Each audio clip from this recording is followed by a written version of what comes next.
쑥향전, 상권. 옛날 아주 먼 옛날. 마치 조선시대 드라마처럼 중국 송나라 땅 남양에 김전이라는 아주 똑똑한 선비가 살고 있었어. 김전은 어릴 때부터 글솜씨가 김작가급으로 뛰어났지. 그의 아버지 운수간 선생은 돈 같은 건 꽃방귀도 안 끼는 스타일이라 마치 자연인처럼 산속에서 살았어. 임금님이 "어이, 김운수, 너 간에대보 시켜줄게" 하고 불렀지만 "아유, 됐어요. 전 그냥 산에서 사슴이랑 놀래요" 하면서 거절했지. 덕분에 김전네는 완전 힐링 라이프를 즐겼다나? 네, 그러던 어느 날 김전이 친구 배웅 가려고 나귀 타고 반하수라는 곳에 갔는데 어부들이 그물로 물고기를 잡고 있더라? 근데 웬걸? 큼지막한 자라 한 마리를 잡은 거야. 아이쿠, 잠깐만요. 그거 완전 신기한 동물인데 왜 죽이려고 그래요? 아니, 도련님, 오늘 종일 꽝 쳤는데 겨우 이거 한 마리 잡았거든요.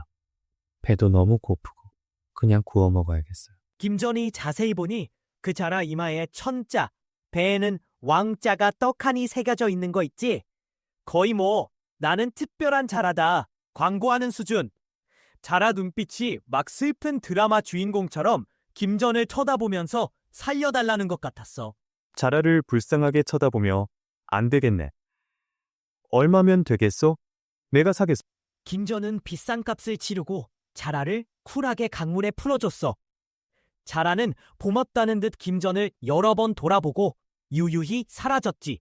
나중에 김전이 양양에 있는 친구 만나러 갔다가 돌아오는 길에 운교 다리를 건너게 됐는데 갑자기 폭우가 쏟아져서 다리가 와르르 무너진 거야.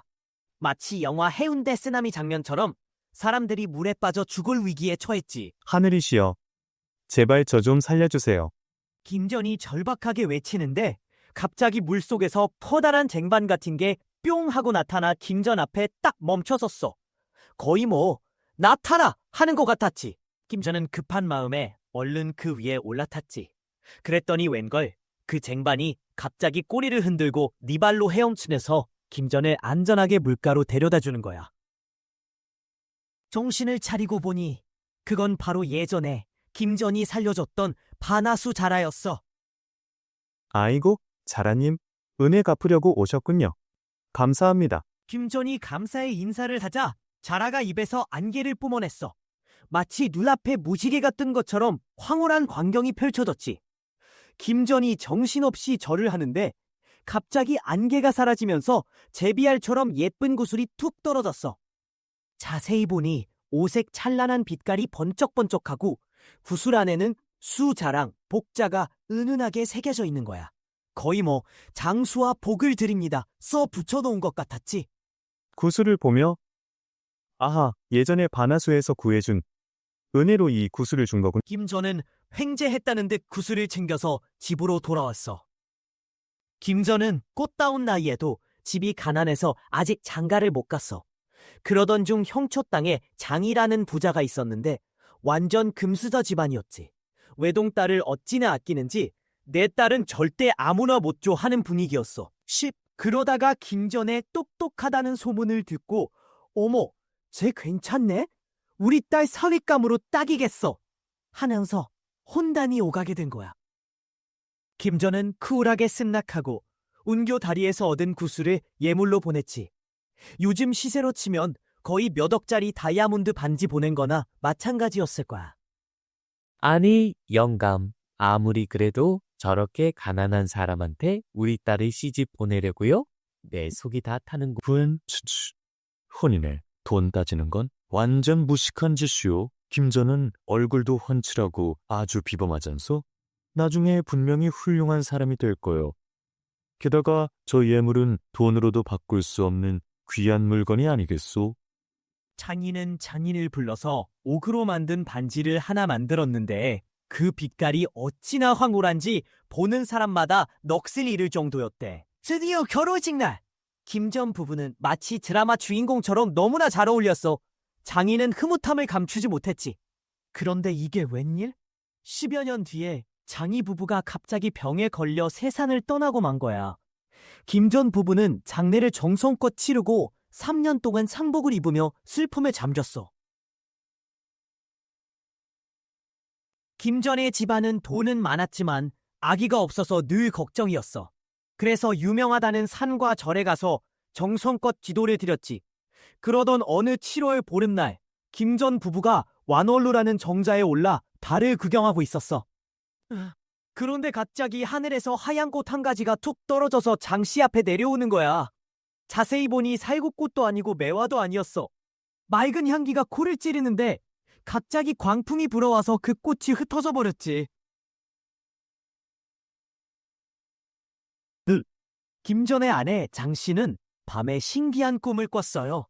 달이 떠오르더니 금두꺼비가 품에 쏙 안기는 꿈이었죠. 여보, 큰일 났어요. 꿈에 금두꺼비가 저한테 왔어요. 나도 꿈에 개수나무 꽃이 당신 앞에 떨어지고 금두꺼비가 품에 안기는 걸 봤어.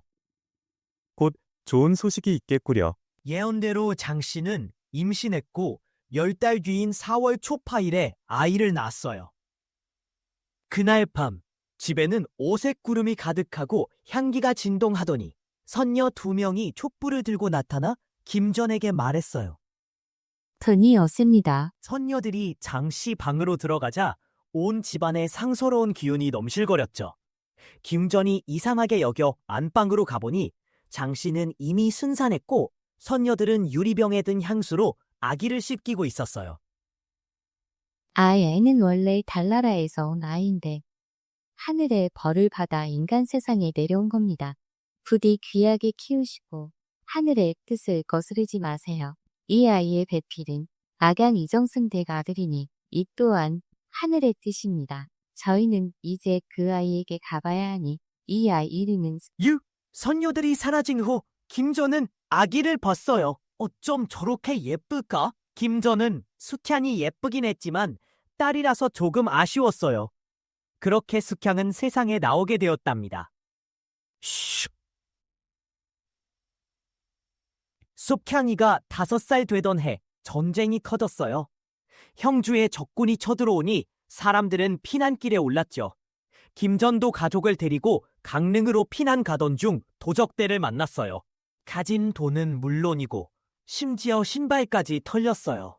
김전은 아내와 숙향을 데리고 겨우 도망쳤지만 도적들이 점점 더 가까워졌어요. 안 되겠어. 이러다간 다 죽소. 숙향이를 바위 틈에 숨겨두고 갔다가 도적들이 사라진 후에 데리러 오는 게 어떻겠소? 싫어요? 숙향이와 함께 죽을 거예요. 당신이라도 어서 피하세요. 아러게. 당신을 버리고 나 혼자 갈 수 있겠소. 차라리 셋이 함께 죽는 게 낫소. 장부께서 어찌 여자 때문에 죽으려 하세요. 어서 가세요. 김전은 끝까지 장씨의 말을 듣지 않았지만 상황이 너무 급박했어요. 장씨는 어쩔 수 없이 숙향이를 반야산 바위 틈에 앉히고 자신의 옷반지 한 짝을 숙향이 옷고름에 채워줬어요. 아이 밥 먹고 울지 말고 기다려. 내일 꼭 데리러 올게. 음아, 나 버리고 어디가? 숙향이가 발을 동동 구르며 울며 엄마를 따라오려고 하자 김전은 어쩔 수 없이 숙향이를 바위 틈에 버려두고 장씨를 데리고 산골짜기로 도망쳤어요. 잠시 후 도적들이 나타나 숙향이에게 물었어요. 네 부모는 어디 가고 너 혼자 울고 있느냐? 숙향이는 자초지종을 설명했고 도적들은 숙향이를 죽이려고 했어요. 부모 잃고 우는 애를 죽여서 뭐 하겠나? 내가 보니 이 아이는 나중에 크게 될 상이니 죽이지 말게. 늙은 도적은 숙향이를 업어다가 마을 근처에 버려두고 갔어요.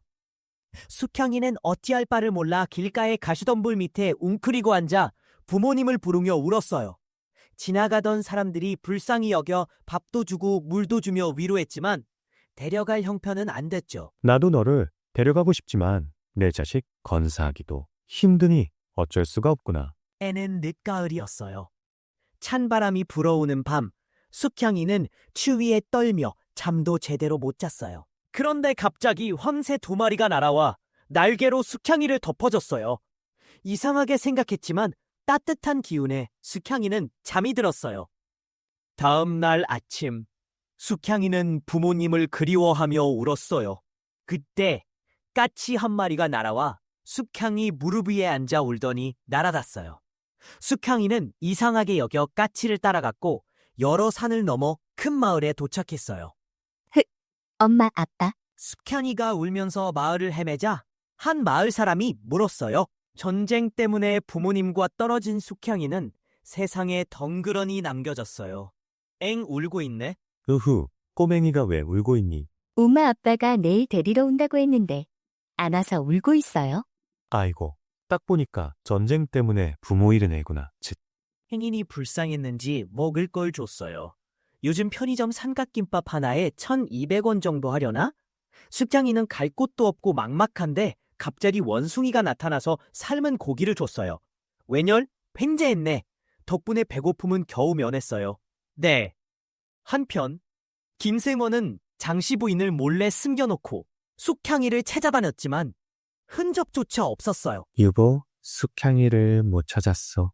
장씨 부인은 이 소식을 듣고 기절초풍, 멘탈이 완전 나가버렸어요.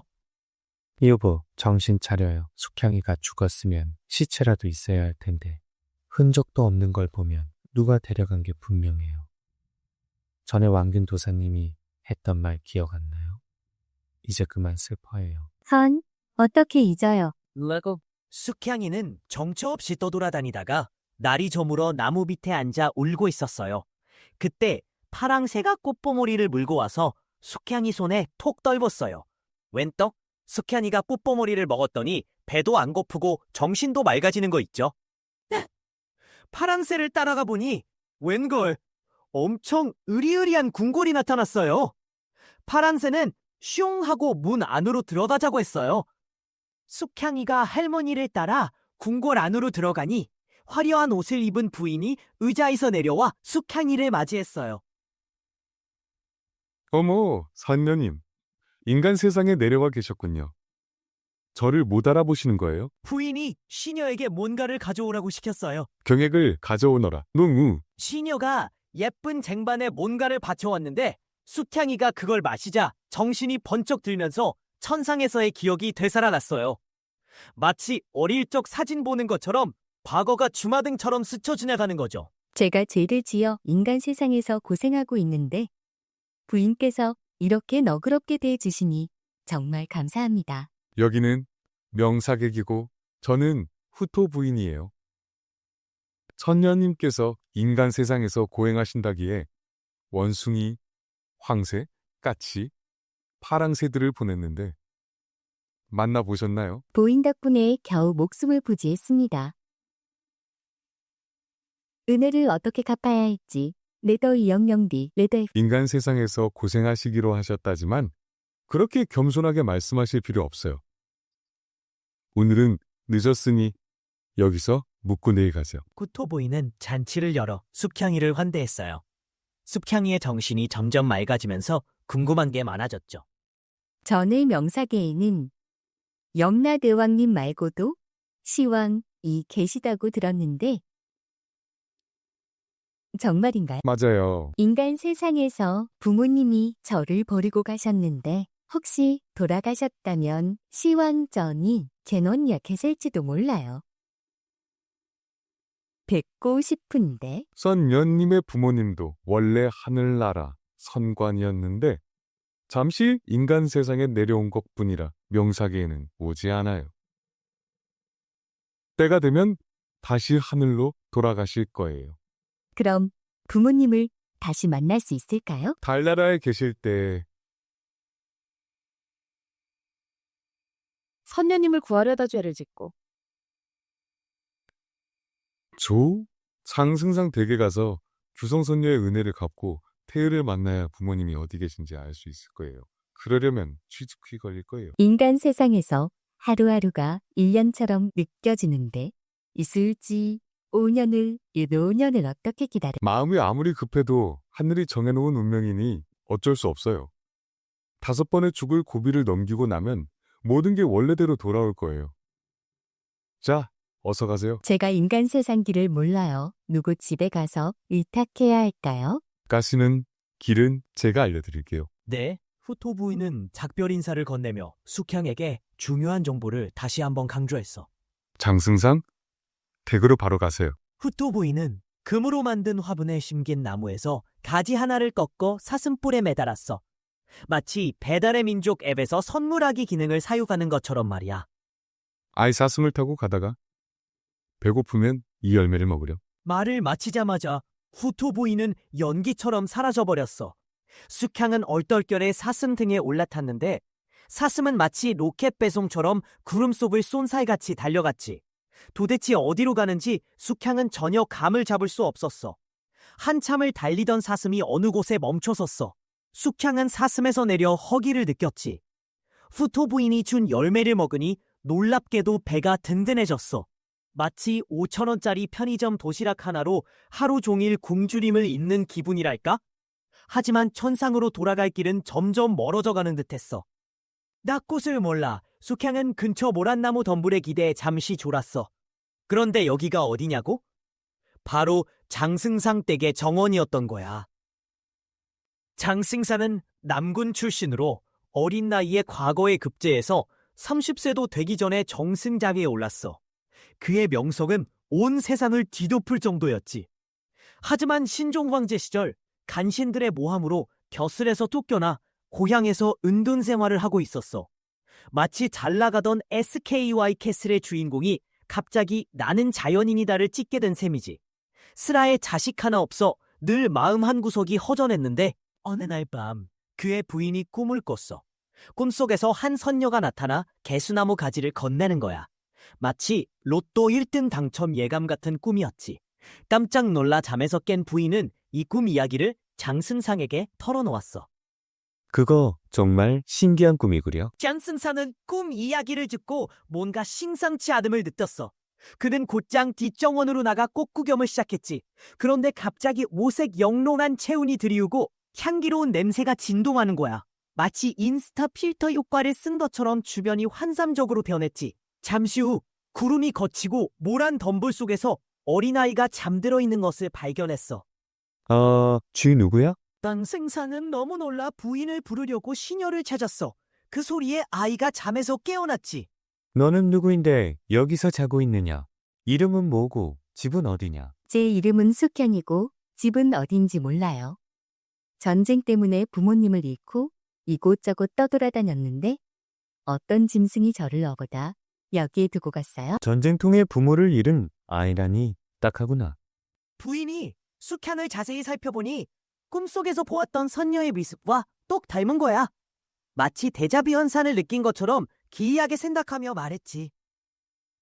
아이는 하늘이 우리 부부에게 주신 선물이에요. 부인은 숙향을 친히 안고 집으로 들어가 친자식처럼 정성껏 키웠어. 무럭무럭 자라 10살이 되었는데 인성과 재능이 뛰어나 모든 사람들을 감탄하게 만들었지.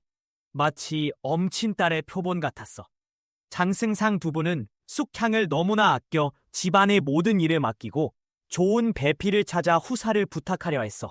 집안의 모든 하인들도 마음속으로 숙향을 따랐지. 하지만 사향이라는 시녀만은 숙향을 못마땅하게 여겼어. 사향은 원래 집안일을 도맡아 하던 하녀였는데 숙향이 들어온 후로는 자기 자리를 빼앗겼다고 생각했거든. 마치 오랫동안 에이스로 불리던 직원이 신입사원에게 밀리는 기분이랄까? 그래서 늘 숙향을 해칠 궁리만 하고 있었어. 네, 숙향의 나이는 15세였어. 어느 날 숙향이 장승상 부부와 함께 영춘당에 올라 봄 경치를 구경하고 있었어. 그런데 갑자기 저녁같이 한 마리가 숙향의 머리 위를 향해 3번 울고 가는 거야. 저녁같이는 불길한 징조인데 왜 나한테만 저렇게 울고 가는 걸까? 앞으로 나에게 무슨 안 좋은 일이 생기려나 봐. 숙향은 불안한 마음에 잔치를 파하고 말았어. 바로 그날 밤 사향은 몰래 부인의 침소에 들어가 금비녀와 옷비수를 훔쳐 숙향의 개인 소지품 속에 숨겨놓았어. 마치 프로급 범죄 드라마에서나 볼 법한 수법이었지. 그 후 부인이 잔치에 가려고 비녀를 찾았는데 보이지 않는 거야.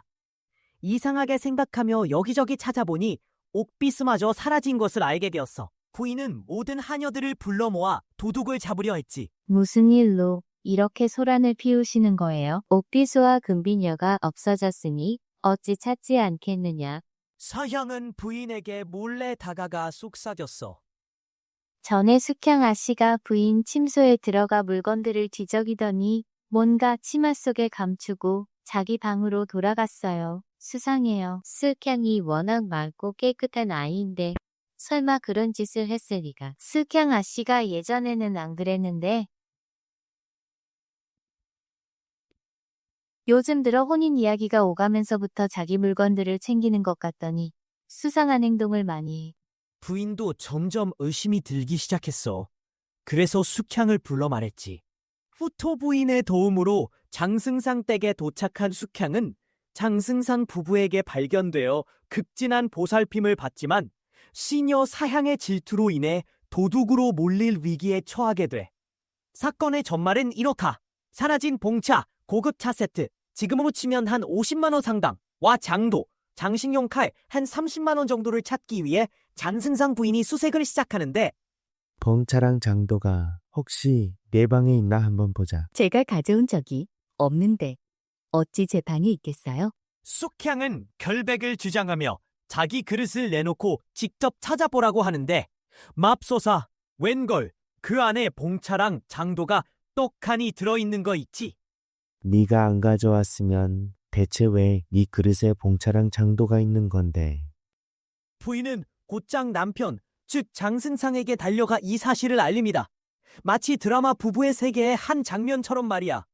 여보, 숙향이를 친딸처럼 키웠는데 글쎄 봉차랑 장도를 자기 암에 숨겨놓고는 모른 척 하더라고요. 봉차는 그렇다 쳐도 장도는 여자애한테 어울리는 물건이 아니잖아요. 뭔가 수상해요. 어찌해야 할까요? 제가 요즘 숙향 아씨를 보니 혹시 글도 짓는 것 같고 바깥 남자들이랑 몰래 연락하는 것 같기도 해요. 무슨 꿍꿍인지 뭐? 제가 벌써 딴 놈이랑 바람을 피워? 가만두면 집안에 큰일 날지도 몰라. 당장 내쫓아. 부인이 숙향에게 돌아와 보니 숙향은 머리를 감싸 쥐고 알아누워 있었어. 부인은 숙향을 불러 자초지종을 설명하며 눈물을 글썽거렸지. 우리가 자식이 없어서 너를 친딸처럼 키웠는데 좋은 남자 만나서 너도 의지하고 우리 집안도 맡기려고 했는데 내 팔자가 사나운가 보다. 어쩌면 좋으니? 나는 널 아끼지만 당신 남편이 너무 화가 났어. 일단 옷까지 챙겨서 근처에 가 있어. 내가 잘 말해서 다시 데려올게. 제가 5살 때 부모님을 잃고 떠돌다가 천운으로 승상님과 부인님의 은혜를 입어 이렇게 컸는데 평생 은혜를 갚으려고 했는데 이런 일이 생기다니 제 팔자겠죠. 누구를 원망하겠어요? 하지만 이건 분명히 누군가의 함정이에요. 저를 죽이려는 수작이라고요. 부인, 제발 알아주세요. 누명을 벗을 수 없다면 차라리 갈라서 져져 다니 사라져. 네, 숙향의 절규에 부인은 뭔가 이상함을 감지했어. 마치 내가 속았구나 하는 표정이었지. 너를 시기하는 놈이 너를 모함한 거였구나. 내가 그걸 미처 생각 못해서 네 마음을 아프게 했으니 내 잘못이 크다. 승상님께서 숙향의 행동이 수상해서 벌써 내쫓으라고 했는데 누가 감히 내 말을 거역하느냐? 라면서 엄청 화내셨어요. 승상께서 저렇게 화내시니 일단 잠깐 피신해 있어. 상황 봐서 다시 데려올게. 너무 걱정하지 마. 부인께서 저를 보호해 주시려는 마음은 너무나 감사하지만 승상님의 노여움이 너무 크셔서 제 죄를 용서받을 수 없을 것 같아요. 승상님께서 숙향을 빨리 내보내고 보고하라고 하셨어요. 부인은 더욱 안타까워하며 시녀 금향에게 숙향의 옷과 물건을 모두 챙겨주라고 명령한다. 부모님 얼굴도 더 다시 못 보고 이런 누명까지 쓰고 죽게 되다니. 그것이 가장 한스러울 뿐입니다. 내가 승상께 잘 말씀드려서 사야는 부인이 숙향을 돕는 것을 막기 위해 계속해서 거짓말을 한다. 승상님께서 숙향을 그냥 뒀다. 면서 크게 화내셨어요. 아직 가지 마. 부인은 승상에게 달려가 상황을 설명하려 한다. 내가 지난밤 꿈에 복숭아 가지에 앵무새가 앉아 있었는데 갑자기 어떤 중이 나타나 도끼로 가지를 잘라버리니 앵무새가 놀라서 날아가 버리더군. 꿈이 너무 흉흉해서 마음이 불안해. 술이나 가져오시오. 는 숙향이 장도와 봉차 사건으로 도둑 누명을 쓰고 쫓겨날 위기에 놓였습니다. 장승상 부인은 안타까워하지만 어쩌지 못하고 사양은 이 기회를 틈타 숙향을 더욱 몰아세웁니다. 강승상 댁, 숙향 쫓겨날 위기. 시녀야, 주찬을 어서 가져오너라. 부인은 시녀에게 저녁 식사를 준비하라고 지시하고 남편인 장승상을 바라보며 조심스럽게 말을 꺼냈습니다. 유고, 얼마 전에 장도랑 공차 사건 말이에요. 제가 생각해보니 사양이가 숙향이 그릇에 넣고 깜빡 잊은 것 같아요. 숙향이가 억울하게 누명을 써서 얼마나 슬퍼하는지 몰라요. 그렇다면 어서 숙향이를 불러서 위로해 주시오. 속삭이며 뭐 숙향이를 위로하라고? 차연은 이 말을 듣고 완전 멘붕 상태가 됩니다. 큰일 났다 싶어 급하게 뛰쳐나가 숙향을 다그칩니다. 야 숙향, 지금 난리 났어. 승상 어르신께서 너 때문에 부인께 엄청 화내셨대. 빨리 여기서 나. 그래도 부인께 마지막 인사라도 드리고 가야 하지 않겠니? 뭐? 인사? 정신 나갔어? 승상님과 부인께서 널 얼마나 잘 먹이고 잘 입혀서 키웠는데 은혜를 몰라보고 도둑질까지 하려고 해? 부인도 너 때문에 혼나셨는데 나올 리가 없고 나도 너 때문에 왜 이렇게 빨리 안 보냈냐고 혼날 판이야? 숙향은 너무나 충격을 받았습니다. 마치 하늘이 무너지는 듯한 기분이었죠. 자신의 방으로 돌아간 숙향은 손가락을 깨물어 피로 벽에 작별 인사를 적고 눈물을 뚝뚝 흘리며 차마 발길을 뗄 수 없었습니다. 벽에 피로 글을 쓰며 잘 있었거라. 장승상 댁. 아직도 안 갔어. 여기서 얼른 꺼져. 승상님께서 아시면 진짜 큰일 나. 숙향은 어쩔 수 없이 발걸음을 옮겼습니다. 숙향은 떠나는 순간까지도 장승상 댁을 계속해서 뒤돌아보며 눈물을 흘렸습니다. 그렇게 얼마나 걸었을까요? 어느덧 거대한 강이 눈앞에 나타났습니다. 그곳은 바로 표진강이었습니다. 어떻게 해야지? 숙향은 어찌할 바를 몰라 강변을 헤매었습니다. 날은 점점 저물어가고 지나가는 사람도 거의 없었습니다. 사방을 둘러봐도 의지할 곳 하나 없었죠. 숙향은 하늘을 향해 울부짖었습니다. 마치 인생은 쓰다를 온몸으로 표현하는 듯했죠. 결국 손에 깁수건을 꽉 쥐고 올린 채 강물 속으로 뛰어들었습니다. 아니쿠, 저 아가씨 강에 뛰어들었어. 지나가던 행인들이 깜짝 놀라 급히 숙향을 구하려 했지만 이미 때는 늦었습니다. 사람들은 안타까운 탄식을 내뱉으며 숙향에게 무슨 사정이 있었는지 궁금해했습니다. 표진강에 빠진 숙향, 기적적으로 살아나다. 숙향이 강물에 빠지는 순간 검은 소반 같은 것이 물밑에서 솟아올라 숙향을 태우고 물 위에 둥둥 떴습니다. 마치 고급 리무진을 탄 것처럼 편안했죠. 잠시 후 오색 구름이 피어오르며 사양 머리를 한 어린 소녀가 연잎으로 만든 배를 재빠르게 저어 숙향에게 다가와 정중히 인사했습니다. 귀하신 분을 어찌 이리 함부로 버리십니까? 항아님의 명을 받고 부인을 구하러 오던 길에 오카수에서 여동빈 선생님을 만나 잠시 술을 마시느라 늦었습니다. 하마터면 부인을 구하지 못. 선녀는 옆에 있던 용녀를 돌아보며 물었습니다. 영녀? 그대는 어디에서 와서 부인을 구했습니까? 아버지 용왕님께서 그걸 아시고 곤사 물가를 떠돌다가 은혜를 아버지께서 그걸 아시고 저를 반앗으로 쫓아내셨습니다. 물가서 이 장서 어르신 아버지께서 살아났습니다. 우리네도 저기 산녀님, 저분은 누구시길래 강물을 평지처럼 다니시는 거죠? 저분은 동해 용왕님의 딸이십니다. 옛날에 부인의 아버지께서 은혜를 베풀어 살려주셨기에 이제 와서 부인을 구하고 가시는 겁니다. 저는 어릴 때 부모님을 잃고 남의 집에서 온갖 고생을 하다가 더러운 누명을 쓰고 차마 세상에 있을 수 없어 이 물에 빠져 죽으려 했습니다. 그런데 당신들께서 멀리까지 와서 이렇게 애써 저를 구해주시니 정말 감격스럽습니다. 부인께서는 인간 세상의 티끌에 너무 오래 잠겨 계셔서 저희를 알아보지 못하시는군요. 선녀는 숙향에게 이슬처럼 맑은 차를 건네며 말했습니다. 알차를 드시면 모든 것을 아시게 될 겁니다. 숙향이 차를 받아 마시는 순간 모든 기억이 되살아났습니다. 자신이 원래 달나라 월군에 사는 선녀였고 테일선인과 함께 글을 주고받으며 즐거워하다가 월연단을 훔쳐 테일선인에게 준 죄로 인간 세상에 내려오게 되었다는 것을요. 그리고 지금 자신을 구하러 온 아이들이 바로 자신과 테일선인이 부리던 시녀들이었다는 사실도 깨달았습니다. 비밀번호를 찾은 기분이었죠.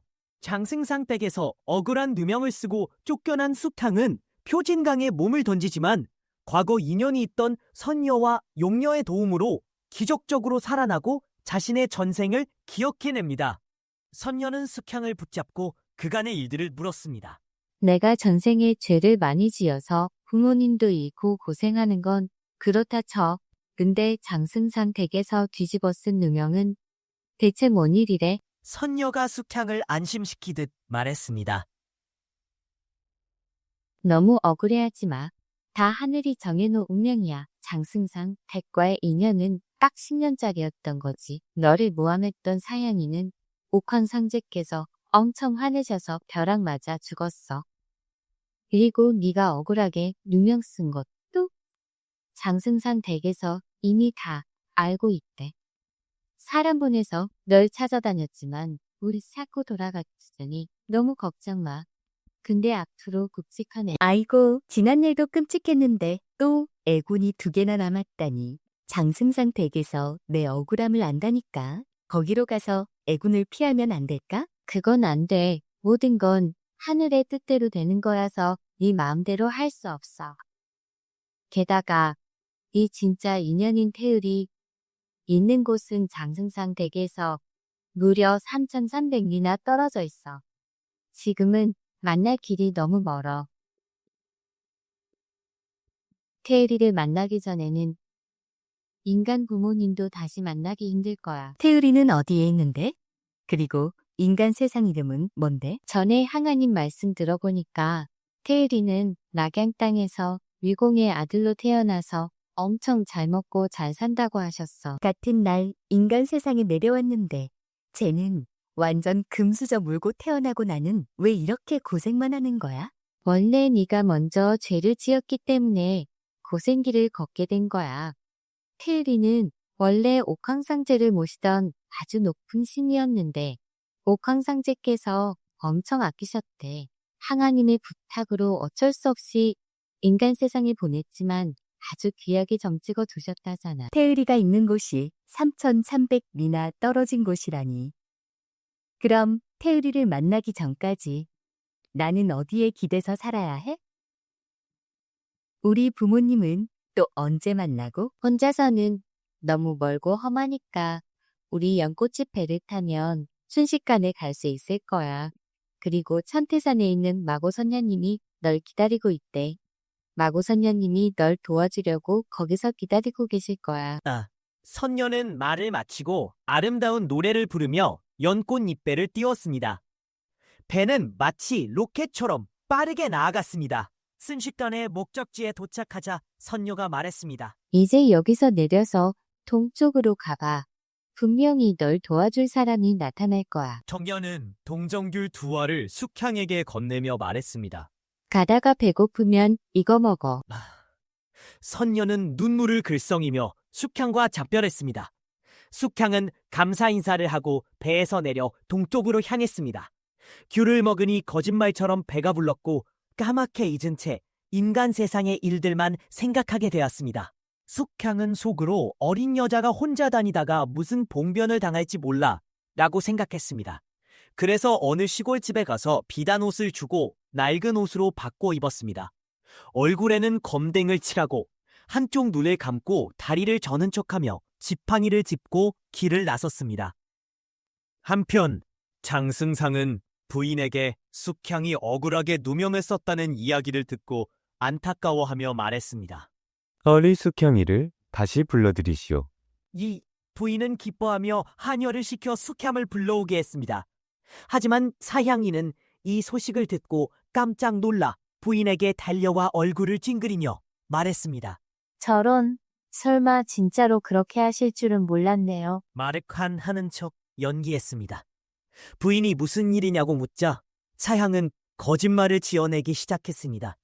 부인께서 안 계신 사이에 숙향 아씨가 제 방에 들어와서 뭔가를 잔뜩 껴안고 뛰쳐나가 쏜살같이 도망가 버렸어요. 제가 따라가 봤지만 잡힐까 봐 더 빨리 도망가서 따라잡을 수가 없. 왜 부인께 인사도 안 드리고 가시냐고 소리쳤더니 내가 왜 모질게 내쫓았는데 사향이는 부인이 보는 앞에서는 열심히 쫓아가는 척하다가 마을 다른 집에 숨어 있다가 숨을 헐떡이며 뛰어오는 척 연기했습니다. 벌써 너무 멀리 가 버렸지만 제가 침이 마르도록 쫓아가서 부인 말씀을 전했더니 숙향 아씨가 입을 비비죽거리면서 나를 불러서 뭘 어쩌겠다는 거야? 라고 하더라고. 숙향은 선녀의 도움으로 전생을 깨닫고 두 번의 애군을 조심하라는 조언을 들은 뒤 태유를 만나기 위해 마고 선녀를 찾아 길을 떠납니다. 한편 장승상은 숙향의 누명을 뒤늦게 알고 그녀를 찾으려 하지만 사양의 모함으로 인해 쉽지 않습니다. 장승상은 부인을 엄청나게 원망하며 그 얼굴에 그 재주면 어디 가서 굶어 죽겠어? 라며 속상해합니다. 심지어 어떤 남자랑 바람을 피우는 듯한 모습까지 목격하게 되는데 그 꼴이 너무 심해서 차마 입에 담을 수도 없을 지경입니다. 진짜 눈 뜨고는 못 볼 꼴입니다. 예, 하인이 고개를 절레절레 흔들 때 낡은 누비옷을 입은 스님이 갑자기 나타나 내당으로 들어옵니다. 장승상은 스님의 범상치 않은 모습에 놀라 반갑게 맞이합니다. 스님은 어디서 오셨으며 무슨 일로 저희 집에 오셨습니까? 저는 하늘에서 온 중입니다. 옥황상제의 명을 받아 승상대에게 옥과 돌을 가려내려고 왔습니다. 가족과 하인들을 모두 불러 모아 주십시오. 저희 집에는 옥과 돌을 가릴 일이 없는데 스님께서 괜히 수고하시는군요. 승상께서는 이미 숙향의 일에 대해 알고 계시지 않습니까?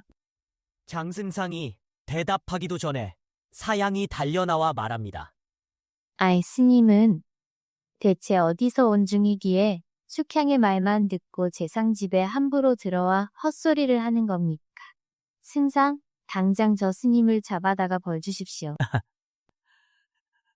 네가 승상 집안일을 좌지우지하면서 도둑질이나 일삼다가 숙향이 들어온 후로는 마음대로 못하게 되니 숙향을 모함해서 내쫓았지.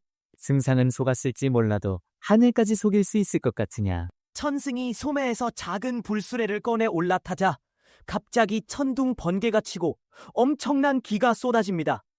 하늘에서 거대한 횃불 같은 불덩이가 내려와 사양을 짓밟아 죽이고 그동안 저지른 악행들을 낱낱이 벌합니다.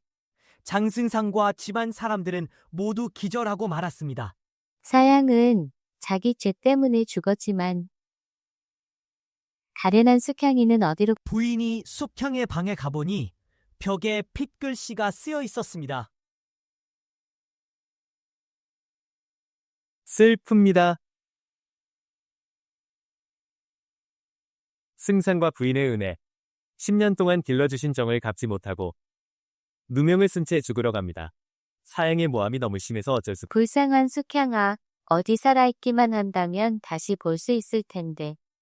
죽었다면 시체라도 거두고 싶구나. 장승상도 눈물을 흘리며 부인을 위로합니다. 그때 장승상의 조카 장원이 이 소식을 듣고 달려와 말합니다. 제가 아까 이쪽으로 오는데 어떤 여자가 표진강변에서 서성이더군요.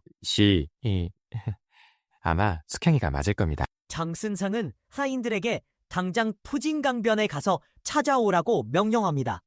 아무리 찾아도 없고 근처 사람들에게 물어보니 아까 어떤 아이가 하늘을 보며 통곡하다가 물에 빠져 죽었다고 합니다. 부인은 이 말을 듣고 여러 번 기절했다가 겨우 정신을 차립니다. 이제 어디 가서 숙향이를 다시 볼 수 있을까? 부인은 식음을 전폐하고 슬픔에 잠깁니다. 장승상은 안타까운 마음에 화가를 불러 숙향의 초상화를 그려 부인을 위로하려 합니다. 그때 늙은 하인 장석이 말합니다. 숙형 아가씨가 10살도 안 됐을 때 제가 없고 노죽정에 그네 구경을 갔었습니다. 그때 장사땅에 사는 조적이라는 화가가 숙형 아가씨를 보더니 내 평생 천하절색 초상화를 많이 그렸지만 이런 얼굴은 처음 본다며 숙형 아가씨의 모습을 그려갔습니다. 장승상은 크게 기뻐하며 즉시 조적에게 초상화를 부탁하지만 조적은 핑계를 대며 쉽게 팔려고 하지 않습니다. 장석이 돌아와 이 사실을 알리고 다시 황금 100냥, 지금 돈으로 약 4천만 원 정도를 들고 가서 바꿔오니 정말 숙향이 다시 살아 돌아온 듯합니다. 부인은 초상화를 안고 뒹굴며 슬퍼하고 초상화를 침방에 걸어두고 아침 저녁으로 제사를 지냅니다. 다음 이야기로 넘어갑니다. 네, 숙향을 모함한 사양은 천벌을 받아 죽고 숙향은 자취를 감춘다. 슬픔에 빠진 장승상 부부는 화가를 통해 숙향의 초상화를 구하고 위로를 받는다. 숙향은 울면서 동쪽으로 향했고 눈앞에는 끝없이 펼쳐진 갈대밭이 나타났어. 마치 서울에서 부산까지 이어진 억새 축제 현장에 홀로 떨어진 기분이었지. 사람 그림자 하나 없는 그곳에서 숙향은 갈대숲을 헤치며 나아갔어. 해는 뉘엿뉘엿 저물어가고 사방은 점점 어두워졌지. 결국 갈대 포기를 붙잡고 깜빡 잠이 들었어. 그런데 갑자기 엄청난 바람이 불고 사방에서 불길이 솟아오르기 시작했어. 마치 한밤중에 에어컨 실외기에서 불꽃이 튀는 것처럼 무시무시했지. 숙향은 깜짝 놀라 깨어났지만 사방은 온통 어둠뿐이었어. 앞으로 나아갈 수도 뒤로 물러설 수도 없는 진퇴양난의 상황. 숙향은 하늘을 보며 울부짖었어. 아나이가 이 깊은 밤에 불길 속에 있는 것이냐? 저는 길을 잃고 헤매다 이곳까지 오게 되었는데 갑자기 불이 나서 죽게 되었어요. 제발 저를 살려주세요. 알 정도 불은 내가 감당할 수 있지만 상황이 급박하구나. 네 옷을 모두 벗고 내 등에 업히거라. 숙향이 옷을 벗자마자 불길이 닿을 듯이 가까워졌어. 노인은 소매에서 부채, 그것도 무려 빨간색 부채를 꺼내더니 붙이면서 주문을 외우기 시작했어. 그랬더니 놀랍게도 불길이 더 이상 번지지 않았지. 마치 연말 콘서트장에서 특수 효과처럼 쏘아올린 불꽃이 숙향에게는 닿지 않는 것과 같은 이치였어. 자, 이제 됐으니 이 옷으로 앞을 가리고 동쪽으로 쭉 가거라. 분명 너를 도와줄 사람이 나타날 것이다. 정말 감사합니다. 저기. 실례지만 도대체 누구신가요? 나는 남천문밖에 사는 화덕진군 부를 다스리는 신인이라. 내가 아니었다면 불길은 물론이고 이 3,000리 갈대밭을 어떻게 지나갈 뻔했느냐? 말을 마친 노인은 호련히 사라져버렸어. 숙향은 하늘을 향해 연신 감사 인사를 하고 노인이 시킨 대로 동쪽으로 걸어갔어. 하지만 날은 이미 어두워졌고 몸은 헐벗은 채 배까지 몹시 고팠지. 마치 월세 30만 원짜리 반지하 방에서 쫓겨나 가진 돈은 없고 당장 편의점 삼각김밥 하나 살 돈조차 없는 상황과 비슷했어. 그때 광주리를 옆에 낀 한 노파가 숙향의 곁에 앉으며 말을 걸었어. 아니, 아이 밤에 웬 처녀가 옷도 제대로 못 입고 길바닥에 쪼그리고 앉아 울고 있노? 혹시 도둑이라도 만났어? 아니면 험한 꼴이라도 당한... 저는 부모님도 안 계신 불쌍한 아이인데 도둑질 같은 건 해본 적도 없고 나쁜 사람을 만난 적도 없어요. 그냥 이렇게 됐어요. 어린 나이에 부모를 잃고 떠돌아다니는 게 험한 꼴 당한 거나 다름없지. 장승상 댁에서 봉차일로 쫓겨난 건 도둑이나 마찬가지고 노전에서 옷이 불탄 건 불안당 만난 거랑 뭐가 달라? 어머나, 할머니. 그걸 어떻게 그렇게 자세히 아세요? 다 알게 되지. 그래서 이제 어디로 갈 셈이냐? 갈 곳 없는 외로운 몸인데 저랑 같이 가시는 건 어떠세요? 숙향은 노파의 행동이 예사롭지 않다고 느꼈지만 다른 의심은 들지 않았어. 그래서 함께 가기로 결심했지. 할머니께서 저를 버리지 않으신다면 저야 당연히 감사하죠. 하지만 보시다시피 옷도 제대로 못 입고 배도 너무 고파서요. 노파는 광주리에서 삶은 나무를 꺼내 숙향에게 건넸어. 숙향이 나무를 먹자 신기하게도 배가 든든해졌지.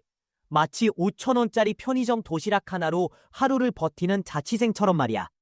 노파는 입고 있던 옷을 벗어 숙향에게 입히고 함께 길을 나섰어. 숙향이 노파를 따라 몇 고개를 넘어가니 부유하고 깨끗한 마을이 나타났어. 마치 서울 강남의 고급 주택가 같은 분위기였지. 그곳을 지나 산 아래 도착하니 초가집 몇 채가 옹기종기 모여 있었어. 노파를 따라 집 안으로 들어가니 작지만 깨끗한 집이었지. 가구는 많지 않았지만 정갈하게 꾸며져 있었어. 집 안에는 다른 사람은 없었고. 웬 똥개 한 마리가 문지방에 기대어 누워 있다가 숙향을 보더니 꼬리를 흔들며 반겼어. 노파는 숙향을 방에 앉히고 새 옷을 꺼내 입히고 저녁상을 차려줬어. 숙향은 그곳에서 머물게 되었지만 세수도 하지 않고 마치 아픈 사람처럼 지냈지. 그러던 어느 날 노파가 숙향에게 말했어. 가만 보니 원래 아픈 아이는 아닌 것 같은데 마치 구름에 가린 달처럼 숨어 있는 것 같. 왜 계속 아픈 척? 불길 속에서 허덕진 군의 도움으로 목숨을 건진 숙향은 노파를 만나 그녀의 집으로 가게 되지만 낯선 환경에 적응하지 못하고 아픈 척 지내며 노파의 걱정을 산다. 나도 병든 것도 아니고 우리 집은 완전 인싸술집이라 사람들이 드나드는 애 그렇게 꾀지지하게 있으면 손님들이 싫어할. 노파는 툴툴거리면서 집을 나섰어요. 숙향은 며칠 동안 조용히 지내면서 상황을 파악했죠. 남자는 없고 손님들은 들락날락했지만 집안이랑 바깥은 철저하게 분리되어 있어서 크게 신경 쓸 필요가 없었어요. 그제야 숙향은 세수도 하고 살짝 눈썹도 다듬고 옷도 예쁘게 갈아입고 창가에 앉아 우아하게 술을 놓기 시작했어요. 마치 인스타그램 필터 빡세게 넣고 해시태그 일상, 해시태그 데일리룩 올리는 인플루언서 같았죠. 어미나 내치 불쌍해서 어떻게 전생에 무슨 죄를 지었길래 광안전에서 쫓겨나서 이런 곳에. 할머니께서 저를 친딸처럼 생각해 주시니 숨길 수가 없어요. 사실 저는 양반집 딸인데 전쟁통에 부모님을 잃고 의지할 곳 없이 떠돌아다녔어요. 혹시라도 안 좋은 일 당할까봐 아픈 척했던 거예요. 이제 할머니를 부모님처럼 모실 테니 서로 속이지 말고 나쁜 짓은 하지 말아요. 숙향이 진실을 털어놓자 노파는 갑자기 태도를 확 바꾸더니 아가씨 말씀이 옳아요. 어찌 아가씨의 인생을 망치겠어요? 그 후로 노파는 숙향을 존경하고 더욱 아끼면서 모욕 케미를 뽐냈답니다. 숙향 낭자는 원래부터 재능이 뛰어났고 모르는 게 없었어요. 일찍부터 술을 놓아 돈을 벌었기 때문에 집안 형편도 꽤 괜찮았죠. 요즘 물가로 치면 거의 금수저급이었달까요? 그렇게 시간이 흘러 4월 보름 즈음이 되었어요. 어느 날 노파가 술을 팔러 나가고 숙향 혼자 창가에 앉아 술을 놓고 있었는데 갑자기 파랑새 한 마리가 날아와 매화나무에 앉아 슬피 울었어요. 마치 아이폰 흐림 필터 씌운 듯한 분위기였죠. 저 새도 나처럼 부모님을 잃었나? 어쩜 저렇게 슬프게 울까? 숙향은 갑자기 슬픈 감정에 휩싸여 잠시 졸았는데 꿈속에서 파랑새가 나타나 속삭였어요. 네 부모님이 저기 계시니 나를 따라오라. 숙향이 파랑새를 따라가 보니 눈앞에 믿을 수 없는 광경이 펼쳐졌어요. 백옥으로 만들어진 연못 한가운데 마치 호텔 델루나 같은 으리으리한 누각이 떡하니 서 있는 거예요. 산호 기둥에 유리 들보, 호박 주춧돌까지. 완전 블링블링 그 자체였죠. 숙향은 감히 들어가지 못하고 문 밖에서 머뭇거렸어요. 그때 서쪽에서 오색 구름이 일더니 온갖 신선들과 선녀들이 학이랑 봉황을 타고 줄지어 안으로 들어가는 게 아니겠어요? 그런데 6마리 용이 끄는 마차를 타고 오는 사람이 있었으니 바로 옥황상제였어요. 뒤이어 삼태성이랑 열애, 관음보살까지 쫙 등장했는데 숙향은 그저 억 소리밖에 안 나왔죠. 그중 한 선녀가 연꽃을 들고 앉아 있었는데 바로 달의 여신 항아였어요.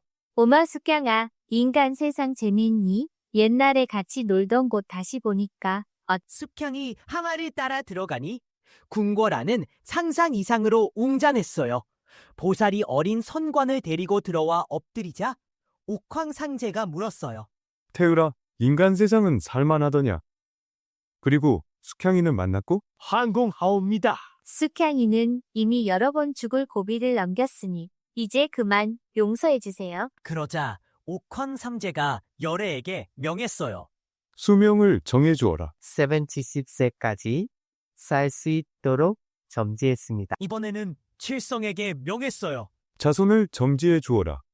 아들 둘에 딸 하나를 두게 될 것입니다. 마지막으로 남조성에게 명했어요. 복록을 점지해 주어라. 아들은 정승이 되고 딸은 황후가 될 것입니다. 육헌삼제는 숙향에게 명했어요. 판도와 계화를 주어라. 케을이 두 손으로 공손하게 받았고 숙향을 힐끗 쳐다봤어요. 숙향은 부끄러워서 어쩔 줄 몰라 하다가 옥수로 만든 반지에서 진주를 떨어뜨렸어요. 마치 드라마에서 클리셰처럼 나오는 장면이었죠. 숙향이 진주를 주우려고 하는 순간 태율이 먼저 잽싸게 집어들었어요. 숙향이 어쩔 수 없이 자리로 돌아가려는데 노파가 부르는 소리에 잠에서 깨어났어요. 완전 개꿈이었던 거죠. 아가씨, 요지경 구경은 잘하셨어요? 제가 꾼 꿈 내용을 어떻게 아세요? 자연히 알지. 그런 멋진 광경을 그냥 잊어버리기는. 아가씨 제주로 술을 놓아 그 풍경을 그대로 옮겨놓는 것. 숙향은 잽싸게 꿈에서 본 풍경을 수로 놓기 시작했어. 완성된 수를 본 노파는 감탄하며 칭찬을 아끼지 않았지. 이거 완전 예술인데 이걸 알아보는 사람한테 제대로 깔아보자. 노파는 숙향의 수를 들고 곧장 시장으로 향했어. 하지만 웬걸? 아무도 이 그림의 진가를 알아보지 못하는 거야. 그때 장사꾼 조적이라는 사람이 나타났어. 척 보더니 뭔가 다르다는 걸 느꼈지. 잠깐만요. 이 술을 누가 놓은 거예요? 아, 이거요? 제 딸이 심심풀이로 만든 거예요. 할머니는 어디 사시는데요? 낙양동 쪽에 있는 술 파는 집이 우리 집이에요. 그럼 이 수 가격은 얼마로 생각하세요? 가격은 알아서 쳐주세요. 솔직히 이 정도 퀄리티면 돈으로 따지기 힘들 정도예요. 최소 1억은 줘야 할 것 같은데. 일단 2천만 원 드릴게요. 그런데 아무리 봐도 할머니 딸 실력 같지는 않아요. 이거 완전 전문가 솜씨인데. 숙향은 집에 돌아와 조적과의 대화를 숙향에게 털어놓았어. 숙향은 그의 안목에 감탄했지. 역시 보는 눈이 있는 사람이네요. 낙양, 이상서 이야기.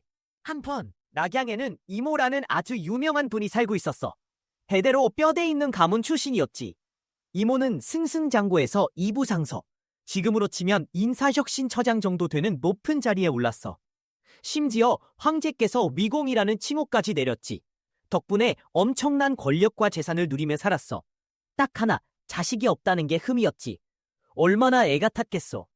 어느 날 부인이 친정에 갔다가 대성사라는 절이 그렇게 효험이 좋다는 소문을 들었어. 그래서 정성껏 향초를 준비해서 아이를 갖게 해달라고 빌었지. 그날 밤 꿈에 부처님이 나타나서 말했어. 원래 너희 나이 남편이 전생에 죄를 많이 지어서 자식이 없도록 벌을 내리려고 했다.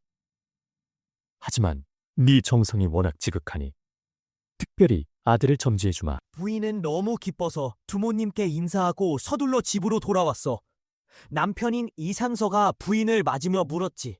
아니, 왜 이렇게 늦었어? 대성사 부처님이 그렇게 영험하다는 소문을 듣고 가서 아들 낳게 해달라고 빌고 왔어요. 아니, 기도로 애가 생기면 세상에 자식 없는 사람이 어디 있겠어? 그런데 그날 밤 이상서 꿈에 웬 신손이 나타난 거야. 그것도 붉은 용포를 입고 하늘에서 내려왔지. 저는 옥황상제님 모시던 대일진인입니다. 제가 죄를 지어서 인간 세상으로 쫓겨났는데 의지할 곳이 없어서 대성사 부처님 말씀을 듣고 찾아왔습니다. 이상서는 깜짝 놀라 꿈에서 깨어났어. 그리고 부인에게 말했지. 당신이 네 성사에 가서 기도하고 나서 이런 꿈을 꾸다니 신기하구려. 네, 신기하게도 그날 이후로 부인은 임신을 했어. 그리고 10달이 꽉 찼을 때 마침 4월 초파일이 되었지. 갑자기 집 주변에 오색 구름이 감돌고 향기로운 냄새가 가득 퍼지는 거야. 부인은 심상치 않음을 느끼고 한여를 시켜 집안을 깨끗하게 청소하게 했어. 그리고 낮 12시쯤 되자 산녀들이 부인의 방으로 들어와 말했지. 이제 때가 되었으니 편안하게 누우세요. 선녀들은 부인을 정성껏 간호했어. 잠시 후 옥처럼 예쁜 아기가 태어났지. 선녀들은 옥병에 담긴 물로 아기를 깨끗하게 씻겨주고는 부인에게 말했어. 선녀님들은 누구신가요? 저희는 해산을 돕는 선녀들입니다. 오늘 태을 성분이 인간 세상에 내려오기로 되어 있어서 왔습니다. 이 아이의 백필은 남양 땅에 사는 김전이라는 사람의 딸, 숙향 역시 월공선녀로 곧 인간 세상에 내려올 겁니다. 선녀들은 말을 마치자마자 홀연히 사라졌어. 그날 위공 이상서가 궁궐에서 돌아와 아기를 봤는데 꿈에서 본 신선과 똑같은 모습이었어. 그래서 아이 이름을 선이라고 짓고 자는 태을이라고 지었지. 선은 무럭무럭 자라서 8살, 9살쯤 되자 한 번 들으면 열을 깨우치는 천재가 되었어. 게다가 얼마나 잘생겼는지 고위 관료 자제들 중에 딸 가진 집에서는 모두 청혼하고 싶어 안달이었지. 하지만 선은 늘 이렇게 말했다. 나는 월공선녀가 아니면 절대 결혼 안 해. 네, 부모 역시 며느리감을 신중하게 고르고 또 골랐어. 어느 날 이선이 아버지 위공에게 길을 겁니다. 아버지, 슬슬 과거 시험 볼 때도 되지 않았습니까? 저도 이제 어엿한 성인인데 국가고시 한번 쳐보렵니다. 네 실력이야 나무랄 데 없지만 아직 때가 아니다. 좀 더 숙성된 다음에 도전하는 게 좋겠다. 이선은 마치 수능은 삼수부터라는 꼰대의 조언을 듣는 고3처럼 울적해졌습니다. 기분 전환 겸 드라이브, 아니 산수 구경이나 가기로 하죠. 그러다 우연히 대성사라는 절에 들르게 됩니다. 절 구경을 하던 이선은 피곤함을 느꼈는지 난간에 기대 잠이 듭니다. 그런데 꿈속에서 부처님이 나타나 황당한 제안을 합니다. 이봐, 젊은 양반. 오늘 서왕모 파티 있는데 나 따라가지 않겠나? 비야 비들만 초대되는 초호화 파티라네. 부처를 따라간 곳은 그야말로 천상계 클럽이었습니다.